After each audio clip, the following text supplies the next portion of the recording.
Hello freaks, it's the Infernal Viewer, and today I'm reviewing this, a Doctor Who book. I'm reviewing Sting of the Zygons by Stephen Cole. It's obviously a new series adventure, which we've not talked about any of these on the channel, apart from obviously, saying I had some in the book collection video. So yeah, this is the latest book I've read. I picked this one up after I'd read In the Miso Soup because I wanted something light and easy to read after that book. And I'm going to be honest, this is not going to be one of the most passionate reviews. I hummed and hawed as to whether to actually do a video on this book because I don't know if I have a lot to say about it. It's one of those sorts of books. But hey, I thought there's more content, and I would like to talk a little bit about it because I do have opinions on it. And I just like reviewing things. So, hey. So basically, Sting of the Zygons then. Where to start with this one? So, it's set in the Lake District. Obviously, we're following the 10th Doctor and Martha. Now, I'm pretty sure this is set fairly early on. They've had a few adventures now. But yeah, so they land in the Lake District in 1909. So, it is technically a historical, and where a small village is being terrorized by a giant scaly monster. Yes. Basically, it's a bit of an odd one. It takes quite a few of the elements from the original Terror of the Zygons and sort of tries to continue the story, but not that story, but like progress some of the elements. And it's okay. It's a very sort of light, easy, not particularly amazing read. It's quick, it's simple, it's easy, and that's what I wanted from it. It was what I was expecting.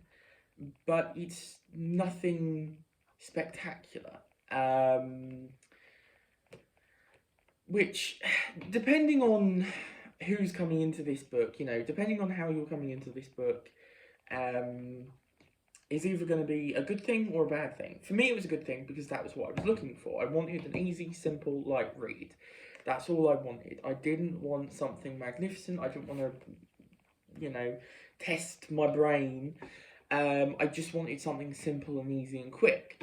After In the Miso Soup, which was, a bit of a, that sort of book that I was quite tense after it. I needed something where I could just sort of switch my brain off, you know what I mean? As much as you can when you read a book. And this was that book. I chose this one. One of the reasons I chose it, of course, it's got Zygons.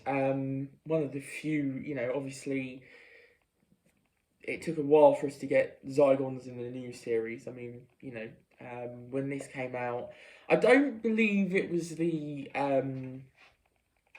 first book to do it. I may be wrong. I don't think it. No, it wasn't, because there was what's it called? The 8th Doctor Adventures one. But obviously, at the time, I'd never experienced this. Never experienced Terror of the Zygons before. I've never seen, I'd never seen the Zygons in action before. This was before the 50th anniversary when I got this book. I don't think it would have been, like, ages and ages before, but it would have been a little bit before, like a few years before. And so that's what really drew me to this book. But obviously, reading it now, I have experienced Terror of the Zygons, and I've seen the Zygons in a new series. But I guess this would have been quite exciting, because another Zygon story, especially with the new series Doctor and a companion, I can imagine this being one of the more exciting books coming out from the new series Adventures. And in that respect, I can see this being a bit of a letdown. This was, of course, republished as well as part of the Monster Collection series. So I guess there must have been enough love for this. I'm kind of skirting around it, to be honest. I know it sounds like I'm really sort of, not giving it any sort of love. This is fairly good. It's well written. The characterization of the Doctor and Martha is done really well, actually. I thought they were written really well. Especially Martha, who I think... Martha's a difficult one because in the series she has a bit of a character arc, and sort of early on she's not one of my favourite companions, I'll be honest. She is good, but she just, she struggles to get into a stride. Once she gets there, she's good, but... and with the books, I mean, I've experienced one other book, I forget which one The Pirate Loop. I think that was the other book I've experienced. Someone trying to write for her. And I thought that was okay, but it didn't sound like Martha. I didn't think that was... I thought, they just kind of... I don't know. It didn't feel like I was reading from Martha's perspective, just, But this, it did feel like Martha, so really good characterisation. And the overall atmosphere of the Lake District and that, and, was really well done. The landscape, lots of winding roads and big open fields. I love that. I was expecting this one to be a bit more spooky, a bit more, creepy, for it to go to a horror direction. It was very light, though. Took a more humorous approach, actually, which I quite enjoyed, actually. I thought it was quite funny in parts. And then the Zygons. The Zygons are interesting because he's kind of gone the route of... Now, it's been a while since I've watched Terror of the Zygons, so I can't remember very much about it, if I'm honest. I remember bits and pieces. I remember the basic storyline, but I don't remember, the sort of, the in-depth stuff, Anyway, the Zygon in here are interesting because they've crash-landed and they're struggling. They've lost control of two of their Scarrisons, which is the big scaly giant monster on the back of this, that says on the back of this. The Loch Ness Monster thing in the original. So, yeah, they've lost control of those two. They've gone sort of wild and everything. And so they're causing havoc, and it means that the milk that they produce, that's for, that the Zygons need to survive, they're not getting it, so they're sort of starving, and so that they're at the end of their rope, they're like, oh, we're really, really struggling here. And they're quite good. There's not too many of them, as sort of mains. I mean, we've got, I'm trying to remember their names now, actually, because they do have names. Brelan, I think that's how you say his name, is the warlord of the Zygons. And yeah, he's fine as a main villain, as the main sort of villainous Zygon. He's okay. He's not particularly memorable. He's just kind of big, sort of brutish with a scar. Which, I mean, that's the villain type, so fair enough. There's also a few others. The other ones don't seem sort of as evil, or some of them at least. My favourite thing about this is the fact that, and this is spoilers technically, but I doubt how many people are going to be too worried about spoilers. But spoilers, I do really like the twist that the Zygons have all basically taken the cows and are shape-shifting into cows. That's quite fun. I rather enjoy that. I thought that was quite a fun idea, especially because the cows have quite a presence in the book. It's not a particularly surprising moment because you keep reading about these cows and you sort of realise there must be a point to it. But I do quite like the building of like, oh yes, the cows have been listening all along, which I rather enjoyed that. I thought that was a rather fun little twist.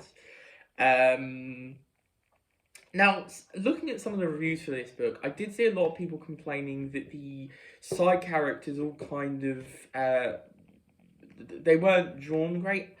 I don't really get that. Like, there are a load of there's a few, like a few side characters, sort of main side characters, and then sort of other characters that aren't actually side characters that are just there for sort of scenery purposes, which I guess is what they're talking about. But I mean, they're more just cannon fodder, really, aren't they? Which I didn't mind too much. I thought it was fine. But the actual side characters that mean something here are all fairly good. So there is it Victor? I'm terrible with names. You should just know that. I should say. I'm not good. Yeah, Victor. I'm not good with names. This is not the book's fault. I'm just terrible at names. So Victor's okay. He's quite a fun little character. He's quite good at the beginning, and then sort of later in the book, sort of loses his importance, as it were. He doesn't quite become I don't know. Actually, this book has a child in it, and children in books can be annoying, as we know. I know generally it's sort of as like old child actors, but actually children in book can be quite annoying because they try and write them like children, and then that ends up being sort of, it can become quite grating, even to the best intentions of the writer. But actually, the child in this one is rather good. I rather enjoyed Ian in this, who was the child.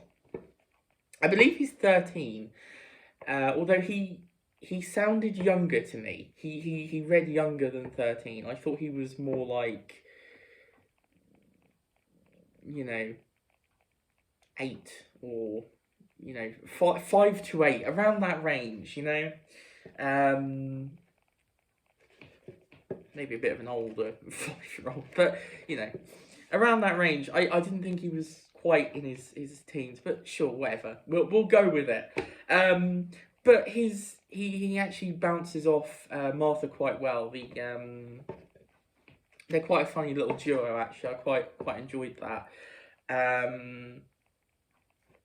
So yeah, he was quite a good character. I quite enjoyed him. I thought he was written rather well.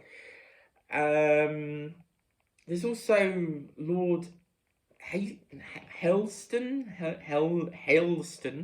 don't know how you say his name. I'm going to be honest. He was okay. He was pretty forgettable, if I'm honest. He started out fairly memorable. I liked his introduction, but then he just kind of was annoying slightly. But he was okay.